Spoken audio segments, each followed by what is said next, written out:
Good afternoon, warriors. My name's Kerry Duval. I am the Warrior Queen. And this afternoon, I'm joined by the fantastic Stella Raven. Welcome to Warrior TV, Stella. Thank you, Kerry. It's nice to meet you. Yeah. Obviously, before we start, because you're nervous, we'll do some quick fire questions. So, as always, does pineapple belong on pizza? Well, I think so, but I don't necessarily eat it myself. But yeah, I'm sorry. I think you have to allow people to make their own choices about these things. Yeah. And you know what? You're the first one to answer like that, because normally I get a yes or a no. I know. Personally, people are feel very strongly about it, don't they? I love pineapple on pizza. I'm with you. Yeah. Yep. Chicken and pineapple with garlic sauce. Absolutely. I mean, you know, chips and gravy. I don't know what it is about the south of England, with but vinegar. nobody. Yeah, they absolutely. But chips and gravy, I've had people stand there and go, "You want me to put the gravy on the chips?" You're like, "Yeah." You sure? Yeah. You've got to let people make choices about things. But yeah, it's a bit like Brexit, pineapple and pizza, as I understand it. Yeah. Yeah. With gravy, it's my daughter, she likes to pick the chips up and dip it in the gravy. It's like, no, you don't do that. You pour it on. Don't ask. Don't know where she's got that from, but hey ho. Anyway, cat or dog? Well, I've had both. I've had both. That's both. Right. I've had both, and they were both black. So I had a cat and a dog. So I like both, but I also like horses as well. But I can't fit one in my house, so you know it's a bit of a shame. But yeah. Personally, I like cats. If money was no object, where would you live in the world? Well, I think I'd live by the coast. You know, I mean, I really love California, but unfortunately, it's pretty hot there at the moment. I've got a thing about California. I'm not sure why, but any kind of beach, any beach, but somewhere nice and remote and somewhere quite pretty. But it doesn't have to be tropical for me. It can even be freezing cold. I actually went on a holiday to Skegness not so long ago with a friend of mine to reminisce, and I kind of like that remoteness and also any kind of beach. So money's not that thing for me, but anywhere by the coast would be great. Yeah. No, I wouldn't like to live in America because obviously with the hurricane at the moment, I don't think I'd like to live in America with all the hurricanes and tornadoes. I'll leave that to the Americans. I'll stay in Britain. No hurricanes. No, they are pretty scary. I mean, I used to work as a nanny, and I was with this American family in America, and we were traveling back to the UK, and we had there were 3 children. I had the baby, and then there was a 2-year-old and a 4-year-old. And we were driving in the car to this airport, and she said, "Yeah, that's a tornado or hurricane on the way." I can't remember which one it was, the lesser of the two. And I was thinking, I've never seen one of those before. Should we be worried about that? And she was just calm as a cucumber. We got to the airport, and we just stood there, and the guy was taking the tickets, and it came round the airport, and it just went, everything shook, and he just carried on as normal. And I remember standing there thinking, why is nobody bothered about it? So they put over there. It's just another tornado. It's fine. What? I'm like, panic.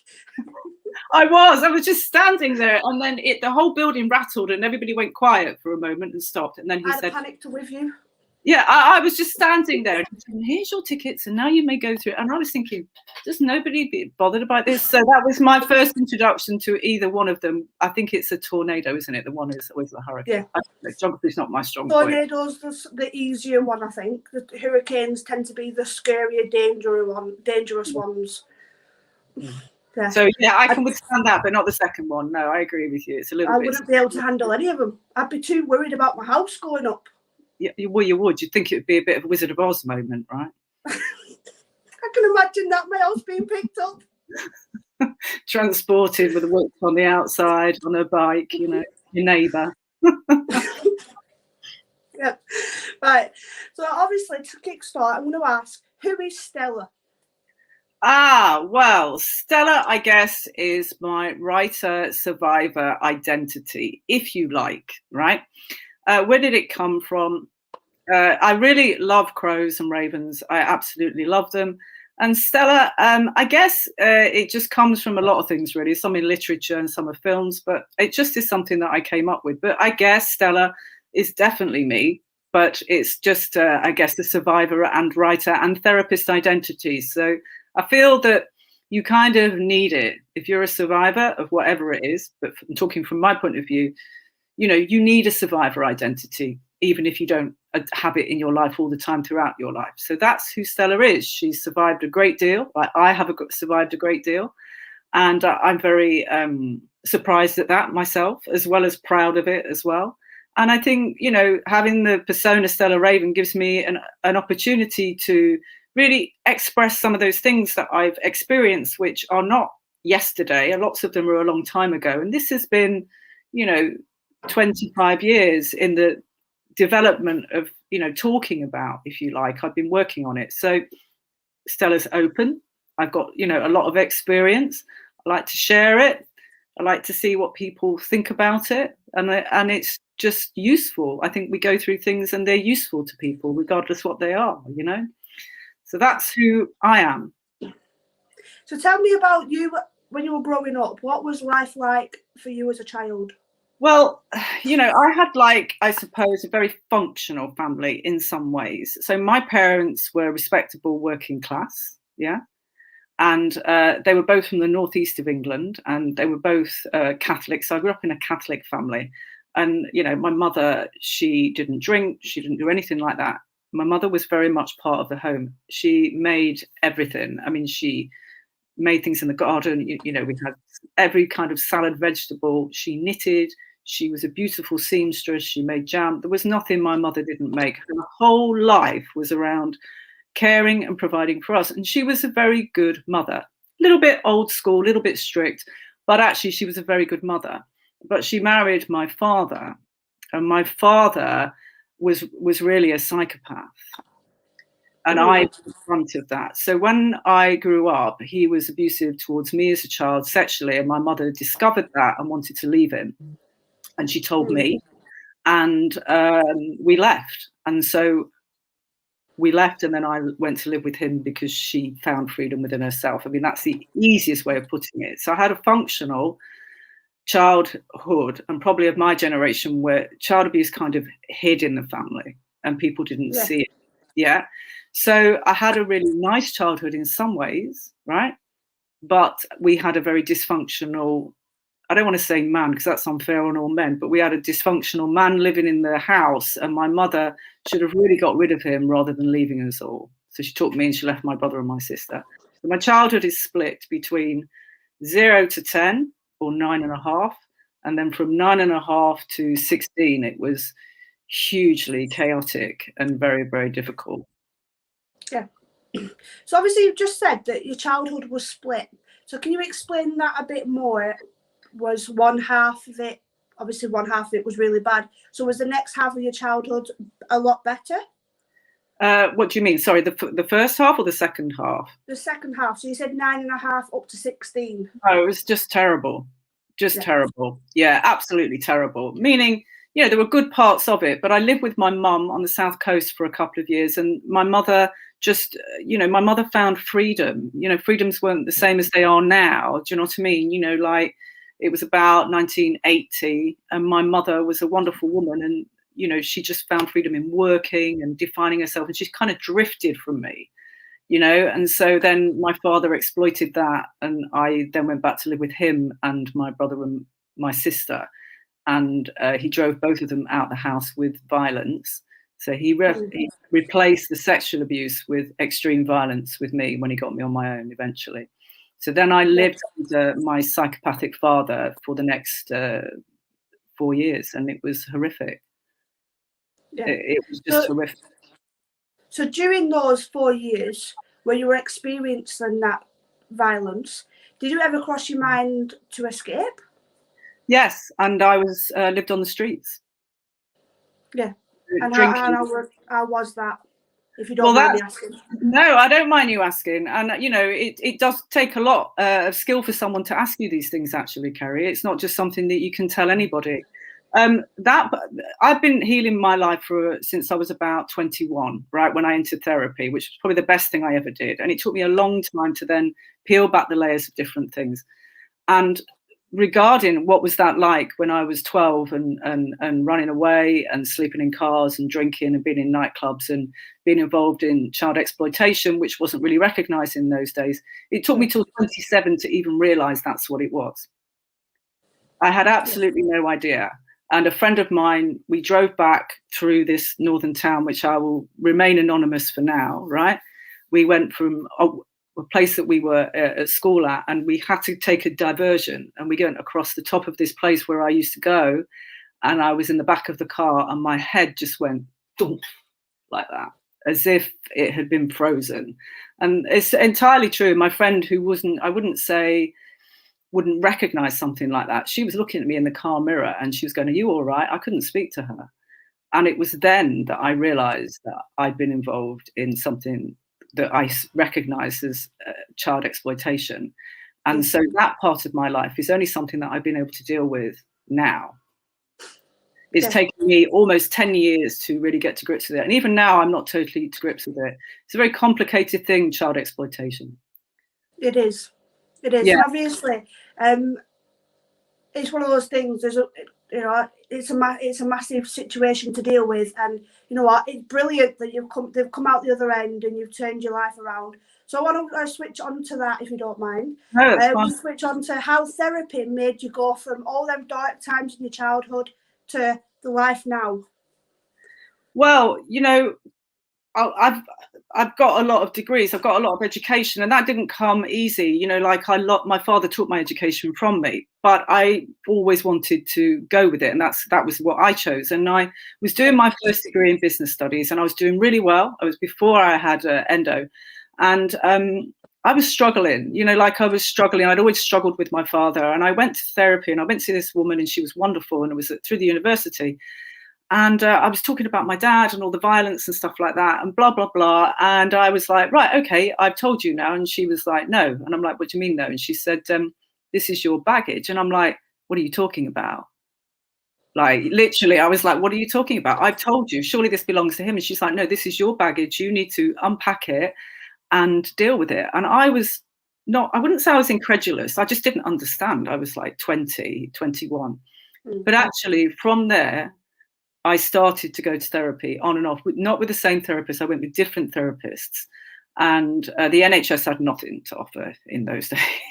It's just they weren't interested at all. There was just no way of accessing it unless you were, and this is of no detriment to anybody at all, but unless you were a psychiatric patient. And I never fell on that side of reality, if you see what I mean. It was just the way that it happened. And so I actively engaged. And that's what my therapist always said. I engaged. And then I got very ill with endo, and that made me go down a real healing route. And from there, I just engaged when I needed to throughout my life. And it's been transformational and it's been necessary. And I can honestly tell you, I spent with endo and losing my fertility and my family as a result of my father and all of that kind of thing, you know, saying, look, this is what he did, blah, blah, blah, and them going, we can't cope with it, was very difficult to deal with. But I never thought I would ever get to where I am now. I mean, you know, I spent years, not days, even years, feeling suicidal. It was part of my life. Like, it was part of my existence. And I've read quite a lot about that from other people, like on forums and things about suicidal ideation. And now it doesn't exist for me. If it visits, it's very, very rare. And it's not like it was. And I can honestly say to anybody out there that feels like that has that in their life, if you speak to somebody who is skilled enough to listen to you in the right way, and you do need to speak to people about it, you can't always manage it on your own. You will eventually, it won't visit you as much and you will get through it. But I think you need to process the emotions. That's however difficult they are. And I don't want to give people advice on, you know, what they should do medically or anything like that. That's their personal choice, and they should definitely follow what they feel is right for them. But I think if you avoid the emotions, then it becomes more and more and more and more difficult to open them years that you leave it. And I can certainly tell you that from friends of mine. So I'm still on that journey now, you know? Yeah. You know what? And I think it's brilliant that you're able to now open up and talk about what what you've been through, and horrible, obviously, of all the horrible things you've been through, and the fact that you've changed your life around. You're going to be an inspiration to people who have, all the people that see this, you are going to be an inspiration to them. Well, if she can do it, I can do it as well, because that's the strength I need to be able to put myself in a much better situation.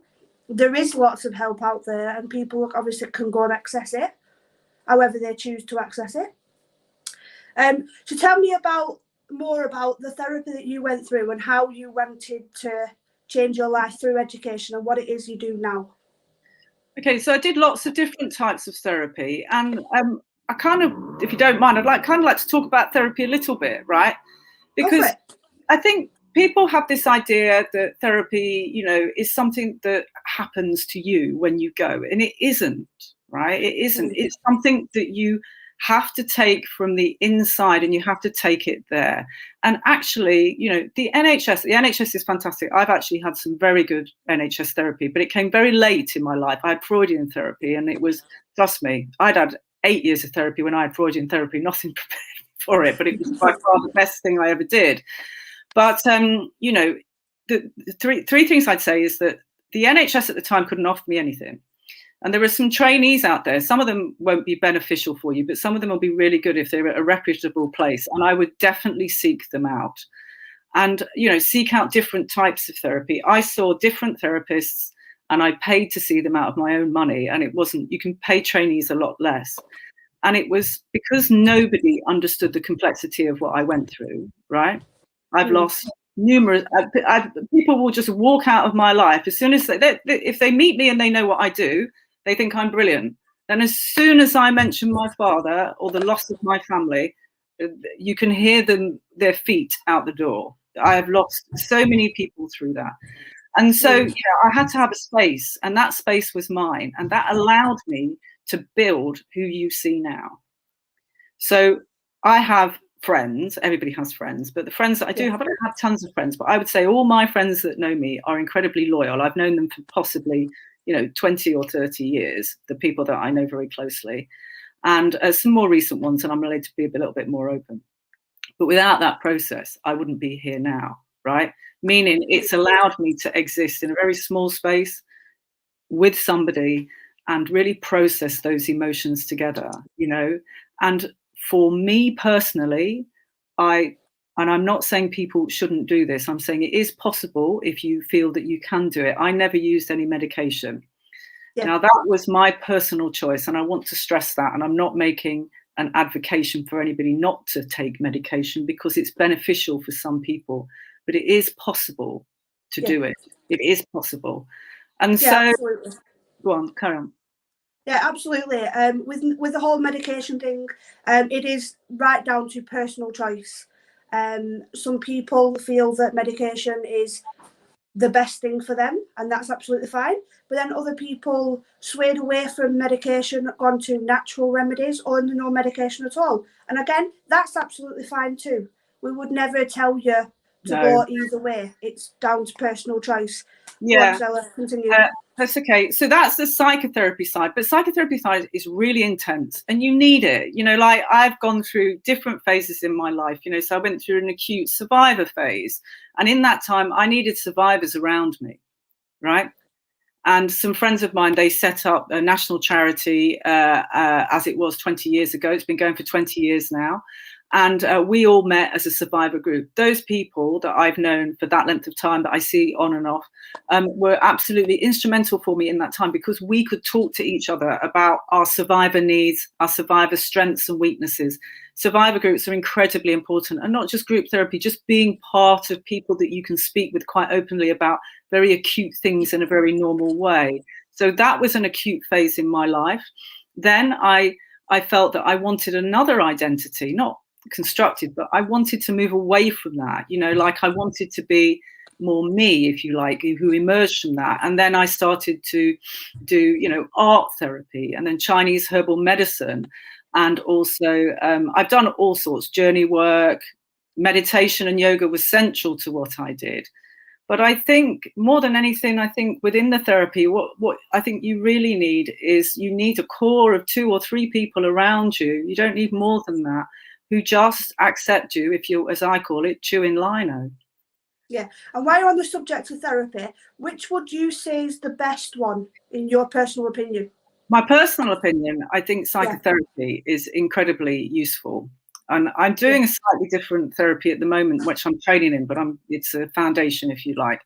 But I think before you do any kind of, some people look for quick solutions, and they are useful, don't get me wrong. But I think before you get to those kind of things, I think you actually have to do a lot of intense reflective work. But you don't necessarily have to do it all at once, right? Yeah. One hideous hurdle at a time. So, you know, I had to deal with a complex amount of things. You know, I went from being I was almost finished my first degree and I got very ill. Nobody expected that, right? Yes. And then, and I had all sorts of problems with the NHS, as people do. And I had to work through that, right? I had to work through that. I had to be very gentle with myself, right? I had to be very gentle with my body. I had to be very gentle with, you know, my emotions. I had to, you know, take a lot of painkillers and all of those kinds of things. So, you know, you might have a lot of things that you have to navigate, but I didn't deal with my family until much later, you know, like, so you might go, well, I'm angry about my father or my mother, and you just deal with the one thing. You can't deal with everything, and things will bottleneck. So you might spend a year or 6 months doing one problem and then go, right, I'm going to go and, I don't know, live on a boat or work in a shop, or, you know, I did all of those things, not live on a boat, but work in a shop. But, you know, allow yourself to be who you are in your therapeutic process, because, you know, even now I'm in a very good place to a large extent. I would definitely say, you know, I'm not plagued by many of the things of the past, for sure.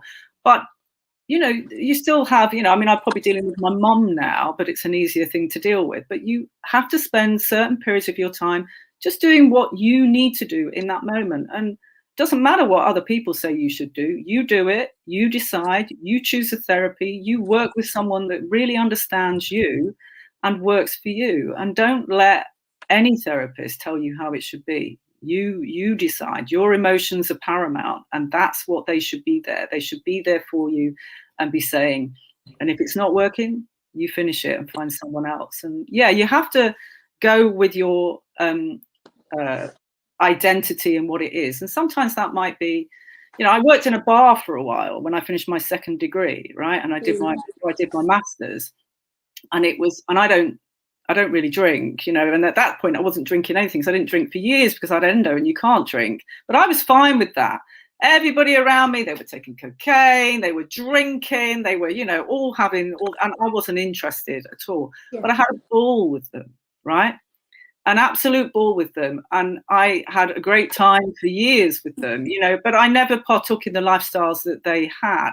So whatever you embrace, you can still live from the center and take from it. And I would encourage people to do that therapy is not just about, if you get hold of the emotions, you can live your life. And the only other thing I would say is darkness sometimes is always there, right? You know, it's not, you don't always get rid of it, and it might stay with you for a long time, but it eventually it will recede, but it doesn't just disappear. And I think you have to learn to live with no answer, if you see what I mean, to get through to the next day. But I don't want to babble, so I'll stop. No, what I was going to ask you was, you mentioned a charity that's helped you at the start, was it? Yeah. What was this charity? It's not run by my friends now, but NAPAC, National Association for the People Abused in Childhood.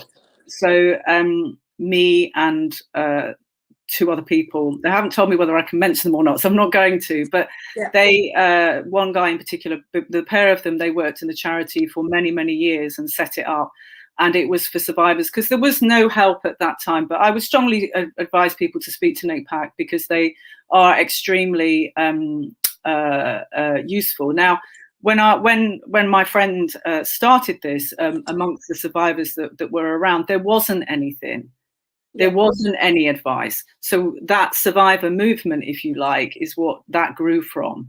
But I would definitely recommend people seek advice, because it is worthwhile, and it is you just need to be heard, you know, like that's take the first step and see where you go from there. Yeah, it's always taking that first step that's the hardest. As an example, when I started hosting on Warrior TV, I was absolutely bricking it before my first show as host. And then I went into it and we asked the quick fire questions and I got to know the person and the questions just started coming naturally. And now I love it. You're an absolute natural. It's me that's babbling. That's all right. Wow, but I think that's another thing as well. You can't control this. This is your story. Right, it's not like, you know, I've done very well, you know, like I'm on onto my 5th degree, you know, you know, it's a bit of a joke amongst my friends, but I'm very proud of it because I did that while I was very ill. Yeah. You know, I did that while I was very ill, and you know, I was better for a period of time, if you like, than I was for the first 7 years. But the first 7 years I worked as an artist, as a photographer. So that was very useful and that was very important. And I'd recommend anybody, if they want to do a bit of healing and take a bit of time out, do it. Well, we had a question while you was rambling from Adam. Would you ever live on a boat? Yeah, have you got one? No, he doesn't. I am joking, Adam. I do have a very good sense of humour, actually. My ex-partner, who actually dropped the shopping off earlier today, so he didn't interrupt us, is Mr. Comedy. Yes, I would live on a boat, actually. It's absolutely beautiful. It's a wee bit chilly in winter, I understand it. But yeah. I wouldn't know. No? I wouldn't know. I don't think I'd like to live on a boat when all the storms are around. I'd probably have to nip into the nearest country and go and take shelter over there. Yeah, no, I'd live on a boat. Why not? Yeah. As long as you could take shelter in the closest country when the storms come, I'd be fine. Yeah, I'm not sure about being at sea because that's a little bit more like, you know, dead calm, that one. Or that one where, you know, that one where I think it was based on a true story, but there's that one where them two are just, you know, they get off the boat and then they're just in the water. Have you seen that one? I don't know what it is. I don't know. I don't know. I can't say because I don't know which film you're talking about. So. I'm not very good on film references. I'm really bad. I'm absolutely right. very good at rambling. That's fine. I can sit on a boat, ramble. I'm very entertaining. I'm told. I'm not sure it's always the case, but no, I can be. Yeah, definitely. Boaty people are quite nice, actually. They're a really relaxed crowd. So yeah. Holidays. Anybody got a boat we can borrow? Yeah, quite. Yeah. Anybody who's got a boat we can borrow, get in touch. We'll Absolutely. I don't mind pets and children. Children really like me. It's being a teacher, I do believe. Yeah. So obviously, you've mentioned that while you've been doing your therapy, you've been doing a lot of degrees. So talk us through what degrees have you been doing? Okay, so I did a business studies degree, business economics degree, and then I met my ex-partner and I came down with endo, so there was no way that I could carry on and work in industry anymore. I did work for a while, and so then I was an artist and understood that I could write and things like that. So I took about 10 years and I worked as a photographer and artist. And then I wanted to go back and do something.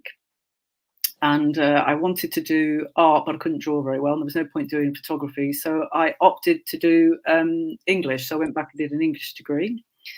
And I did, as part of that degree, creative writing. And that's where I was kind of astounded that I could actually write very well.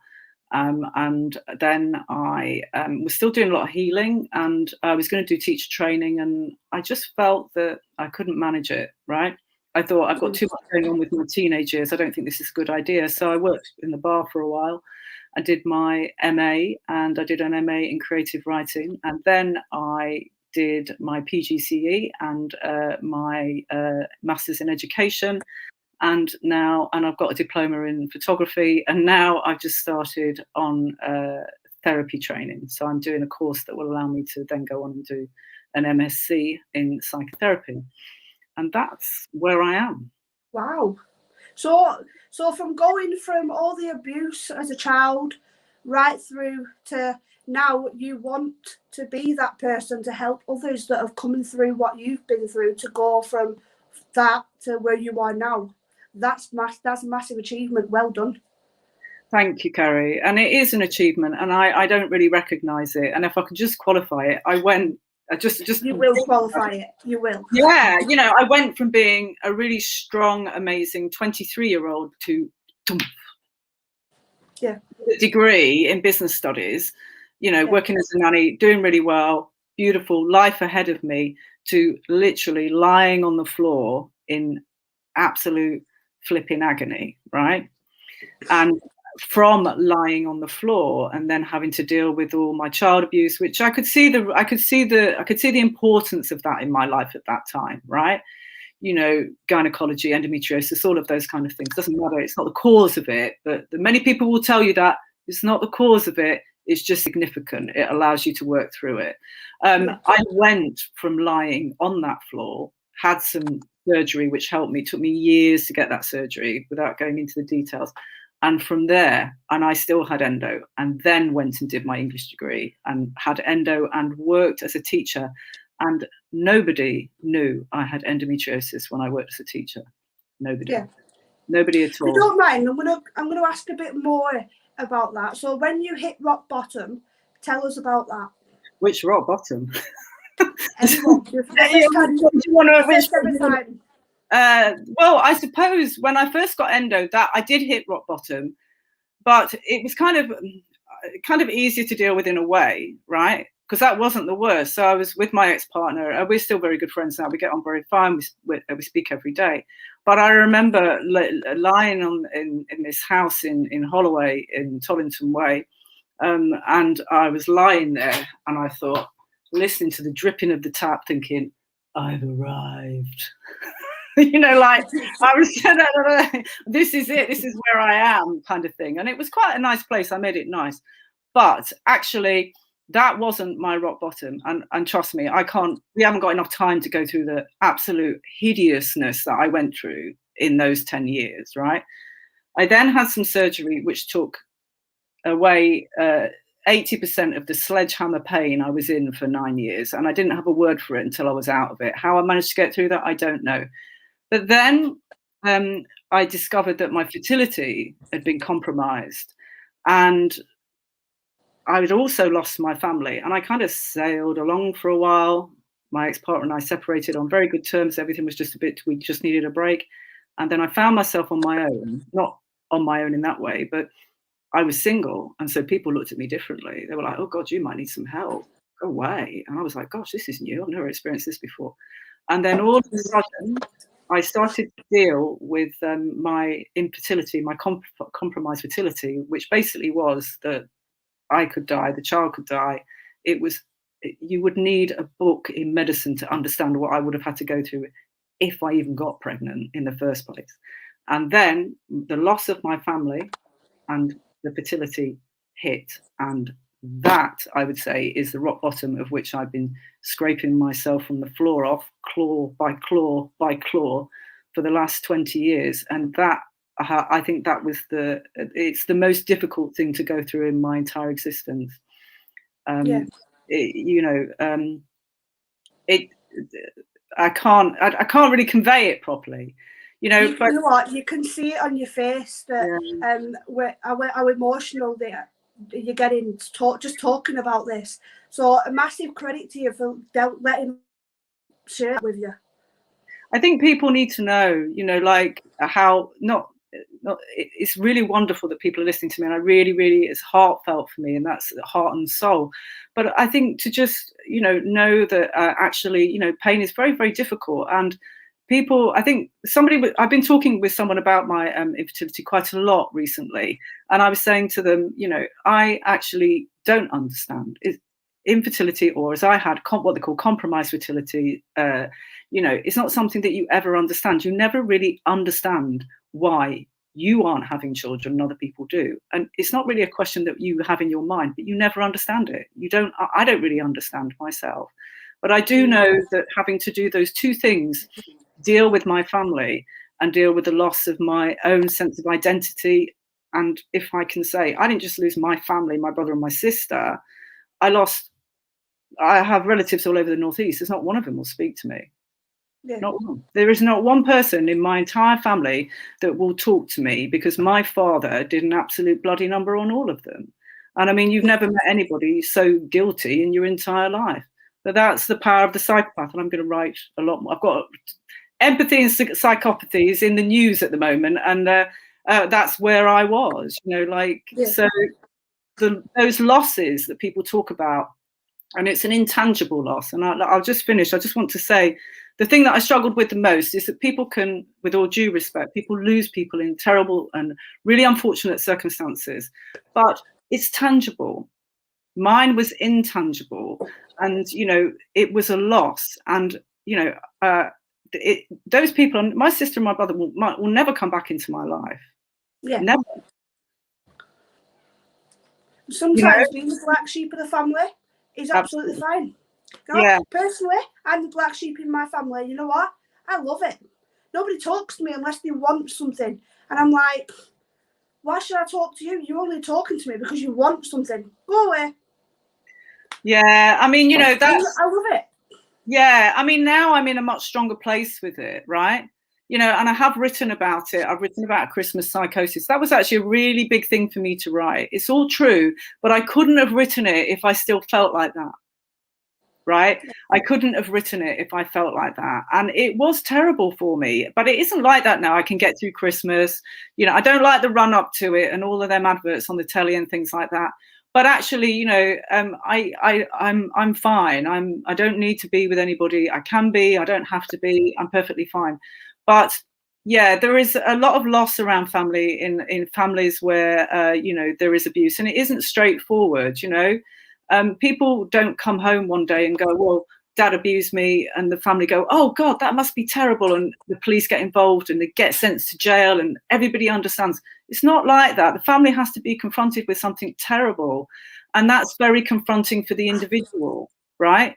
And so it's very difficult even now, and not difficult in this way. My sister, I love her dearly. My brother, I love him with all my heart.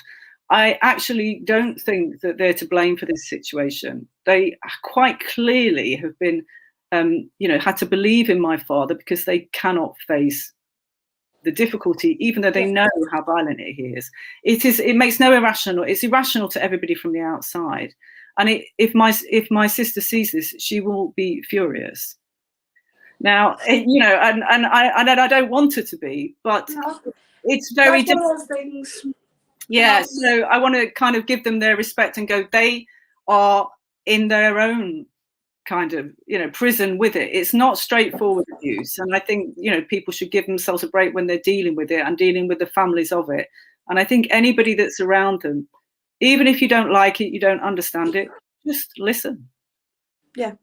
You don't have to change anything. You just have to listen, and that's it. And there's nothing else about it. But so I've been writing a lot about it, and I hope I'm writing more and more, and I hope that people will get what they want from it. It's not about that people should do what I do. I want them to take it, throw away what they don't like, and go, I like that, or it's made even better. That's made me think this.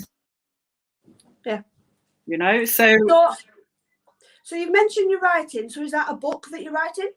I have, I went to Goldsmiths. There's a couple of people will know me from there, and I was very, I didn't actually think I would get in, but anyway, I did get in. It's a very prestigious moment for me, and so I write short stories as well, but I'm a novel writer, and I'm writing a story about a dislocation of consciousness, which is about my time in child exploitation from the ages of 12 to 14 and a half, on the streets of a northern town where I escaped my father and stole money from him. And, I say stole, I'm not sure I stole it, to be fair. Quite. And well, no, I didn't, quite right. But didn't I get a lot of rollickings about stealing money off him? But never when I was there. And I would go out from a Friday to a Sunday, nightclubs, and I would just go. And I'm writing about that. And it's written from this perspective. It's written from a dislocated perspective, because that part of me, Beth, it's not an alter. It's just like something that I can't quite grasp. And I've talked in therapy about this. And so it's written from the recollection of that from a third person perspective. And the other bit that none of you have seen yet is all these beautiful memories of my childhood where I lived. And that runs alongside it. And it's meant as a narrative for people that have survived sexual trauma. It's also a narrative about misogyny, meaning, you know, misogyny is very difficult for men. And when I grew up, misogyny came out to be as, you know, the beer. Do you know what I mean? You know, I grew up with misogyny, and there's a lot of misogynistic things that are quite funny. You know, I grew up in a northern town. But, you know, how misogyny also affects younger men and how it affects women. And there is a real examination of unsalacious sex. So the sex is very graphic, but it's not pornographic, because I'm a survivor. And I think survivors know an awful lot about sex, actually, as it goes. And I mean that on the blanket level, not in the way that it's out there. So it's a real examination of trauma, but the recollection of that and how you put yourself back together. So it's a survivor narrative. And I know people struggle with it, but I'm persevering with it. And I've got about a quarter more to do. And in the past, I've actually had like 3 agents, and all of them liked my short stories. And as soon as they got to my novel, they were like, have you got anything else? I used to think, well, if Graham Swift wrote it, it's fine, right? Because he hasn't experienced it. But because I've experienced it, that makes it, what, too real for you to think about? That's the whole point. So, yeah, I'm going to continue with it. And once I finish it, it'll be out there. But I want it for people to be educated on the complexity of child exploitation and what it does to the individual. And I know I'm ranting now, but it's an important rant, right? Yeah. You know, like it's a very complicated sexual identity for a 13-year-old, and I was 12, 13 and 14, to embrace. And it needs to be understood. And I feel quite strongly about that. And I feel that that's what that book does. And it offers it. That's my voice. So people are going to have to like it, not. And that. Well, so you'll have to come on at a later date, and when your book is out, and tell us all about your book and where to find it. That's a future podcast, though. So before we went live, you were telling me a really funny story about falling over while you was on a podcast or on a Zoom call. Tell us about that.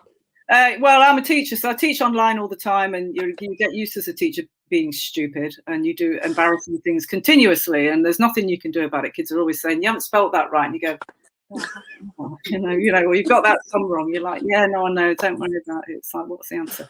So I teach overseas online, and I had this client in India, and I was telling Kerry earlier that I came home from my normal job, came in, logged on, didn't take my trainers off, was sat there going, right, so today we're going to do this, and it's GCSE, and we're going to do this, and we do that. But can you just give me 1 second? I got up, and I promptly fell down on the floor, a massive thud, and because my leg was dead because I got my trainers on.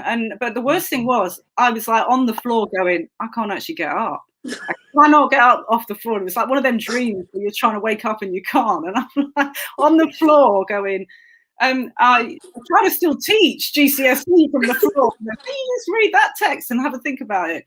And I had to drag myself, because I couldn't tell it. My legs dead. I can't get up off the floor. That would be incredibly unprofessional. I had to drag myself back and up like this onto the table with a dead leg, sat there like this, thinking, oh my God. But yes, yeah. Apparently, I embrace all my stupid moments. As you can see, I haven't moved from this chair because it's not safe. God knows what.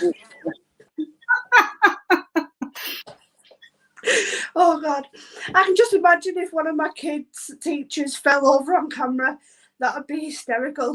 They love it as well. They love it. I bet you, as a teacher, you have to embrace your stupidity, because if you don't, you wouldn't survive, you know. So I embrace all of it, you know. And the only other story I've got is, this was actually out of school, but the kids know me, right? And they all call me Miss, even ones I don't know. They all call me Miss. And the kids were just being a bit of pain. And I went out, and I was mid-rant because I got home from work, and I was standing there. Anyway, this little boy stood there looking at me, there's 3 of them. And he said, excuse me, miss. I said, what? He said, I've got the same socks on as you. And I looked down at his socks, and I looked at mine, and I was like, yeah, you have. You know, he did. He had exactly the same socks on. And it killed it. I was laughing my head off. So children, you know, they'll always bring you to a point of both distraction and hilarity. Yes, I'm a teacher. I'm quite well known as a teacher. So I've been teaching now for, it's about 20 years. It's 18 officially, but I did 2 years of extra tuition as well. So yeah. I'm so a how have fully you found, go on, sorry. How have you found being a teacher over the pandemic? It's been all right, actually. I'm very, very, very fortunate, right? I can't speak for the rest of the teaching community because I know that they've had it much tougher than me. I'm in a sixth form college, so you know I'm not in the fire of it that way. But I have gone in. I'm a progressive in teaching. I think we need to adapt to it in a different way. You know, I've worked in behaviour environments, I've worked in PRUs, I've worked in very, very extreme units. And I think, you know, for me personally, I think there's a lot of hysteria around education. And I think we can provide an education for children, and you just have to respond to what's going on in their lives, even if it's very, very difficult. But I mean, you know, in all honesty, I have to really support my colleagues and say they've done a brilliant job, especially the heads who are going in there and having to do that job. I've got to go back in a couple of weeks. You know, I've got my own vulnerabilities and I've worked throughout. So I've actually gone in with them, and I'll be going in back to do it just like everybody else. It's difficult, and I think we need to do things differently. And I think, you know, that's the nature of the job. And, you know, I think that we should have a lot more play for the younger ones, right? Yeah. Yeah. You know, like they enjoy the play a lot, you know, and we can incorporate that. And if the world is, you know, it's in turmoil, then perhaps we need to create a slightly different education for all of our children, right? Yeah. That's what education should be. It's not just what I think. It's when I'm in the classroom and my kids in the classroom, if you like, are going, but miss, we don't understand. And I'm like, okay, so tell me. It's the same thing, you know, well, explain to me what it is, because it's your classroom. I create the rules, if you like, but yeah, I really love being a teacher. I really, really love it. And I think my kids, well, I understand that they get an awful lot out of it. And I private tutor as well. And those parents would break arms and legs to have me stay, trust me. And I'm very proud of that. And as I always say to the children, I had a child yesterday and he's super, super excited in his lessons. And I said to him, that's what makes me a good teacher. It's not everything I know. It's the interactions. And some people might say, oh, well, that's just you being. It's not. I'm no good as a teacher. If my kid's going, you're useless, miss. And I'll be like, I don't blame you. It's Monday. Of course I'm useless. Oh, what to expect? I would say to them, I agree with you. I'm pretty useless. But yeah, what do the kids say about me? They say to me that I'm firm but fair, the older ones. And the younger ones, they just like my silliness. I'm quite silly with them. Yeah. It's tough, but you know, that's teaching. Unfortunately, you've got to be a bit tough to be able to get through it. But I think there's lots of people doing a really good job. So yeah, definitely. So final question: if you could come across your 10-year-old self right now, what advice would you give them? Stay with your mother. No, I hear this question a lot, and I don't know other than this is going to be difficult. And you're going to get through it, and you're going to appreciate it more as you look back and see what you've gone through, and that's going to be your life, and somehow you have to have pride in it. And that's what I tell my 10-year-old self, because I don't think in my life there was any other option than the options that I was given. And so I wrote I suppose the best way to finish it would be, I wrote a poem after my dad died. It's on there on the list on my Stella McHugh site. It's about my father's voice, and he talks to me about being a warrior, that I am the strongest of warriors. And I think, you know, my father's sentiment, I believe, as a Catholic, if you like, lapsed somewhat, that my belief is spirit on the other side. You know, they want you to live well, right? And that's just my personal belief. And so that was some of the healing that I'm doing with my father, right? It's not possible to heal anything with my bloody dad, but you know, but that's how he is, but that's his voice. And I think that I am a very strong warrior, you know, and you know, and that's what I tell my 10-year-old self. Whatever you go through, you've got that future ahead of you. Look at that. That's incredible. Off you go. Yep. And you know what? Yeah, well said, Adam. And Adam's also said you're awesome, Stella. Oh, thank you so much. That means a great deal to me. So you must be too. Yeah, well, we're all warriors here, and you're on Warrior TV.